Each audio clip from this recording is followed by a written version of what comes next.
Free Mini of the Month Chaos Warrior, Malice Edition. Start with a 3-set assembly of body, shield and base, then primer a Glacier before tidying up with a base paint version. Since it's separate, apply the Astrogranite over the base now rather than the lengthy wait. Separate the shield and armor into quads, then apply Abaddon Black over half of them. Dragon Fang next, going over both sides of the cape and the horns. Now use Mechanicus Standard for the Stone Talisman. For all the fur and inner brute leather, use Mournfang Brown. And Rhinox Hide for the rest of the leather. The first metallic is Iron Warrior, this is going over all the axe and the chainmail. Next up is Ironized Steel, this is going over all the trim on the black side of the armor and the shield. Then finish the basing step with Dragon's Gold, going over all the right side trim. Onto the shading now, starting with Sigvald Burgundy over the entire base, as he is invading Slaanesh territory. Back to the model with Soul Light Grey, going on all the white.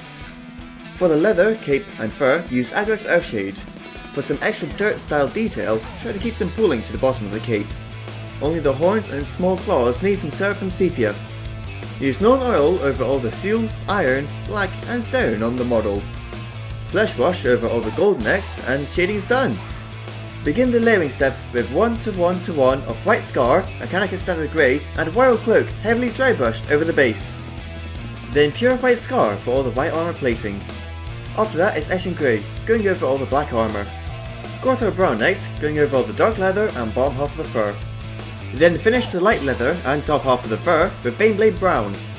Apply Dawnstone onto the stone trinket, and use Ushabti Bone in 2 ways, the standard way over the horns, and stippled over the cape. Now finish up with metallics, starting with Mithril Blade over the silver and gold. Then complete the model with a 1:1 mix of Mithril Blade and Iron Warrior. After that, it's time to drill a 1mm hole into both the heel of the warrior and the base, just so that inserting the garden wire will help us when it comes to securing the model to the base. Once it's glued to the base, apply some Abaddon Black over the rim of the base. Tuft up with some Alien Purple 6mm and the model is complete. And there you have it, a man built and ready to serve Malice himself.